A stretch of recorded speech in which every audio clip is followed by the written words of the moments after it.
원래는 그냥 샤시를 손을 안 대는 방향으로 잡으셨었는데 동의 없이 그냥 샤시를 갖다 얹으셨다 그러시는데 기존에 있는 창을 뜯지 않고 그 위에 올려서 시공을 한다는 그런 발상이 정말 대단한 것 같고요. 네. 그런 시공법 들어본 적 처음 네. 봤습니다. 네, 안녕하세요. 오늘도 저희 신림동 쪽에 인테리어 불량 업체를 제보해 주신 분이 있어서 인테리어 전문가분을 모시고 이런 문제점을 한번 짚어보고 어떤 식으로 해결할지에 대해서 한번 알아보는 시간을 가져보도록 하겠습니다. 자, 그럼 간략하게 저희가 이거를 직접 보면서 조금 설명을 드릴 건데요. 오른쪽에 보시는 그 빈 공간 있잖아요. 네네. 그쪽은 지금 마감이 아예 안 된 거죠? 네. 전기와 통신 관련된 그 박스를 해서 마감을 해줘야 되는 그런 부분인 것 같은데 좀 작업이 제대로 마무리가 아예 안 돼 있는 것 같고요. 그쪽이 원래는 또 생각을 전혀 안 하고 상부장을 높게 만들어주기로 했다고 하시더라고요. 일반적으로는 신발장을 설치를 할 때 네. 보통 전체를 다 막는 형태로 많이들 하잖아요. 네네, 막는 네, 형태. 이제 좀 인테리어적으로 좀 이쁘게 좀 꾸민다라고 하면 네. 상부장, 하부장을 따로 만들어서 네. 중간에다가 뭐 조명을 좀 넣는다든지 네, 네, 그런 네. 포인트를 주기는 하긴 하죠.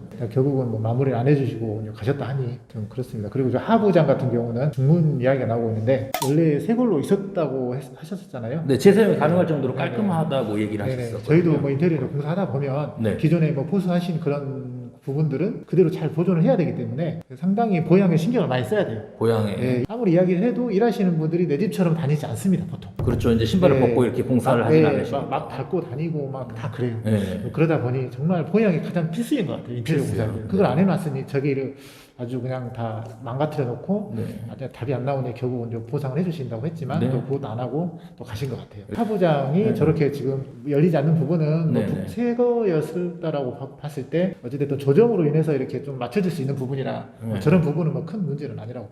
오른쪽에 이제 거울도 원래는 새 거가 있다고 하셨는데 네네. 그 부분도 이제 안 하셨는데 작업을 마무리 좀 해 주셔야 될 것 같은데요. 원래 있었다고 하면 잘 보관했다가 그냥 달면 되는 부분이긴 했을 거예요. 네, 그리고 네. 그나마 있던 것도 뭐 가지고 버리신 것 같은 건지. 네.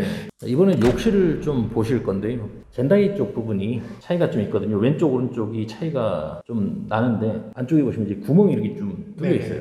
그래서 물이 이렇게 계속 들어간다고 네네. 집주인께서 얘기하시는 부분인데 이 부분은 어떻게 생각하시나요? 그 젠다이를 대부분 시공을 할 때 네. 주문 제작을 많이 합니다. 현장의 상황들이 네. 똑같지 않기 때문에 크게 맞춰서 가는 부분인데 네. 좌우 깊이가 다른 것은 타일을 시공을 할 때 보통은 어느 정도 두께를 맞추거든요. 그 위에 젠다이도 그게 맞춰서 이제 시공을 하게 되는 부분인데 네. 기왕이면 수평을 좀 맞춰가지고 폭을 조절을 해서 네네. 주문 제작해가지고 시공하는 게 이제 상식이긴 한데 네네. 너무 그냥 생긴 대로 그냥 갖다 잘라붙인 거죠. 물 흐르는 경우는 기본적으로 실리콘이나 줄눈 시공 같은 걸 좀 해주셔야 하는 원래는. 부분이긴 한데 아예 이제 해놓지 않아서 그런 부분인 것 같기도 하고요. 타일은 지금 또 한 차례 벌써 교체를 하셨다고 하시더라고요. 네. 이 부분 같은 경우에는 제대로 이렇게 접착이 되지 않아서 깨진 경우일까요, 혹시? 이 타일이 깨지는 경우는 이게 네. 뭐 여러 가지가 있을 것 같긴 해요. 타일이 좀 불량일 수도 있고요. 시공을 해놓고도 시간이 지나면 자연스럽게 막 크랙이 가거나 이제 그런 네. 현상이 있기는 하거든요. 교체를 하면 되는 부분이기는 한데 네. 최대한 이제 깔끔하게 치수를 맞춰야 되는 부분인데 그런 부분도 좀 원활하지 않은 것 같고. 일단 시공이 된 지 얼마나 되지 않았는데 오래된 것 같은 느낌이 좀 드는 그런 욕실이거든요. 타일 좀 큰 거 쓰시고 좀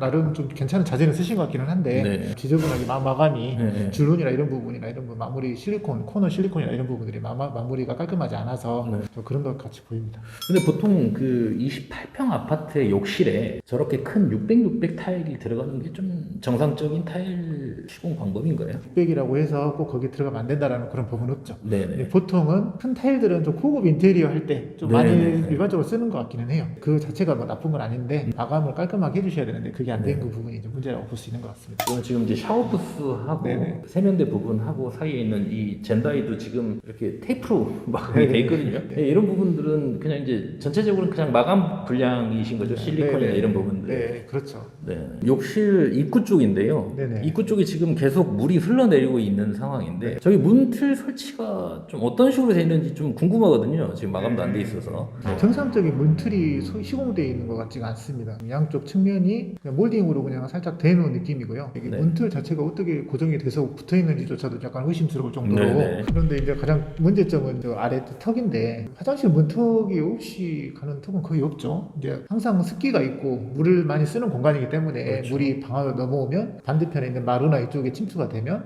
썩거나 뭐 일어나거나 뭐 그런 현상이 발생될 수 있는 부분이기 때문에 필수적으로 원래 문틀 틀이 다 사면 틀을 다 사용하는 게 기본적인 것 같아요. 기본적으로 이제 네.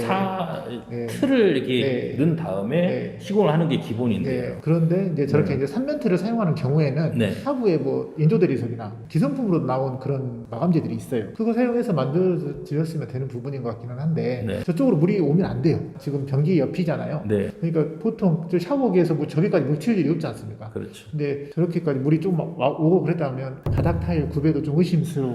혹시 저렇게 된다면 누수적인 부분도 좀 있을 수 있을 거예요. 시급하죠. 빨리 해야 됩니다. 그래서 저런 거 국산에 같은데. 괜히 물 많이 들어가가지고 네. 아랫집으로 누수가 가게 되면 천장 뭐 도배라든지 네네. 뭐 이런 부분들까지 보상을 해줘야 되는 부분이 있을 수가 있기 때문에 네. 일단은 마감이 전혀 되지 않은 그런 느낌인 것 같습니다. 신규로 욕실을 하실 때, 인테리어 하실 때 부분하고 그 위에 이제 덧방을 하는 부분에 대해서 이제 각각 정리를 좀 한번 해보고 싶은데요. 덧방 같은 경우에 장점은 어떤 게 있을까요? 덧방을 했을 때 장점은 아무래도 시공 비용이 상당히 좀 저렴하게 비용이 할수 좀 있다는 저렴해지고요. 거. 이게 가장 큰 장점인 것 같아요. 네. 혹시 단점은 어떤 게 있을까요? 단점이 있다면 아무래도 이제 기존의 타일에 시공이 돼 있다 보니 전체적인 공간이 약간씩 줄어드는 약간 거. 공간이 줄어들고 그리고 이제 좀 바닥면이 올라오다 보니 이게 문턱보다 약간 좀 올라오면 슬리퍼가 문을 열었을 때 이제 걸리거나, 그리고 기존에 보통 리모델링 하시면 변기와 여기 세면대 같은 그 중간 정도까지 해서 건식으로 쓰시는 경우가 많아요. 그런 식으로 하게 되신다고 하면은 좀 추천할 만한. 추가하자면 조금 소음이나 이런 부분도 좀 적어지는 부분이죠. 네, 아무래도 그러면 이제 신규로 아예 이제 전부 다 타일을 제거하고 철거하고 할 때의 장점은 어떤 게 있을까요? 장점이 있다면 일단 공사를 하고 나서 좀 마음이 좀 편하실 것 같아요. 왜냐하면 아파트 리모델링 한다는 경우는 대부분 아파트가 지어지고 나서 새집일 때 리모델링 한 경우는 거의 없잖아요. 네. 거의 한 15년 정도의 리모델링을 많이 하시는데, 그럴 때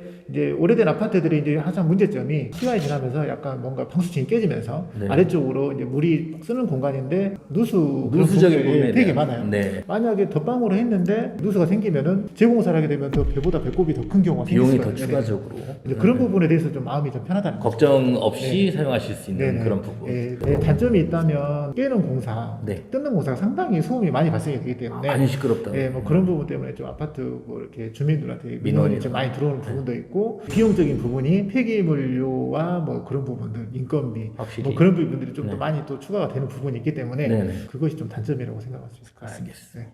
자, 이번에는 작은 방 쪽을 볼 건데요. 보시면은 이쪽 걸레바지가 다른 공간에 비해서 엄청 많이 올라와 있어요. 네네. 큰 걸레바지를 사용한 이유가 있을까요? 뭔가를 가리기 위한 수단이었을 거라는 생각이 좀 들긴 하고요. 걸레바지와 도배가 안으로 좀 들어간 것처럼 보이시죠? 네네. 일반적으로는 먼저 걸레바지가 먼저 시공이 되고 그 다음에 그 위에 도배를 하게 돼 있어요. 보통. 네네네. 네, 도배를 하면서 이렇게 밑에 살짝 그 빈 부분을 좀 가려주기 위해서 밑으로 살짝 내려오는 거죠. 살짝 꺾어서 네네. 이렇게 좀 붙여주는 약간 그런 네네네. 시공이 좀 필요하거든요. 네네. 보통은 다 그렇게 마감을 네네. 하는 것 같아요. 많이 비어 보이잖아요. 네네. 저 비어 보이는 게 뭐 네. 잘못한 건 아니에요. 왜냐하면 오래된 아파트나 뭐 보면 신축도 마찬가지긴 하지만 네네. 벽이 반듯하긴 어려워요. 눈으로 네. 보기엔 절대 안 보이거든요. 네. 저렇게 걸레바지나 평평한 거를 대보면 그게 그때 눈에 보이는 거예요. 그때서야 눈에 네, 들어오는 거죠. 저게 뭐 잘못됐다고 할 수는 없지만 저렇게 빈 부분을 안 보이게 하려면, 그래서 제가 말씀드린 대로 네. 좀 최대한 커버를 해주려면 몰딩 그 위로 좀 도배를 하게끔 네. 공정의 순서를 좀 변화를 공동 했어야 되는 게. 순서의 문제 때문에 지금 저기가 확 드러나고 예, 있는 그렇죠. 거죠. 그래서 저기를 이제 실리콘을 마감을 할 수는 있겠지만 네. 오래 간다고 보기 어렵죠. 이쪽 바닥 면하고 그다음에 이제 걸레바지 쪽하고 공간이 되게 크게 남아 보이거든요. 네. 이 부분도 마감적인 부분이 조금 잘못되어 있는 부분인 거죠. 그럼. 크게 비어 보이는 부분은 저 상태에서는 실리콘이나 이런 걸로 커버가 되기가 좀 어려운 부분이라고 아, 봐요. 그거는 실리콘 문제라기보다는 아예 그냥 잘못 설치된 거라고 보시면 되겠네요. 바닥 면이. 마루 쪽 같은 경우는 실리콘 색깔도 좀 그렇고 자재와 자재 사이가 네. 좀 아주 다르기 때문에 네. 보통은 이제 반투명 실리콘으로 좀 많이 시공들을 해요. 흰색은 너무 도드라져 보이고 또 시간이 지나면 또 때도 많이 타고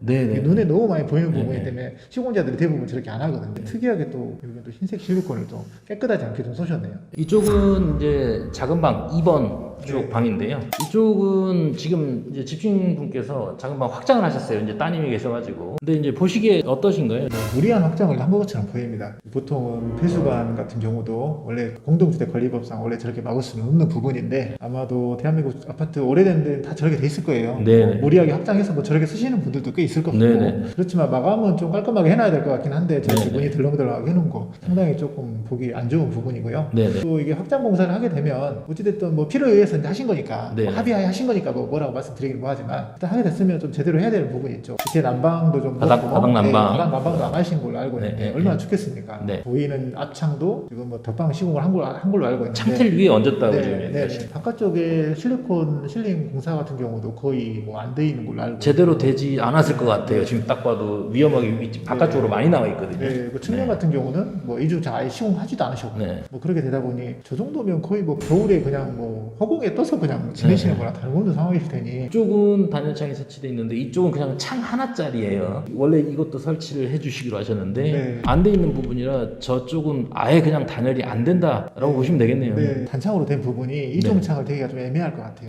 벽의 안 나오는 두께가 거죠. 안 나오는 거예요. 앞창과 옆창이 네. 같이 좀 붙게 생겼어요. 아니면 뭐 바깥쪽으로 많이 도출이 된다든지 고정의 안정성도 좀 문제가 있을 수도 있고 고정 하니까. 안정성 문제도 네. 있고 네. 다음에 폼을 쏘기도 좀 애매한 네. 그런 부분도 있고 네. 그렇죠. 폼을 쏘더라도 제대로 되지 않아서 단열이 좀 안 될 가능성이 높고 네. 좀 위험한 부분이 네. 좀 네. 크긴 할 것 같은데요. 네, 애초에 좀 무리한 확장 공사이지 않았나 네. 그렇게 드리고 싶습니다.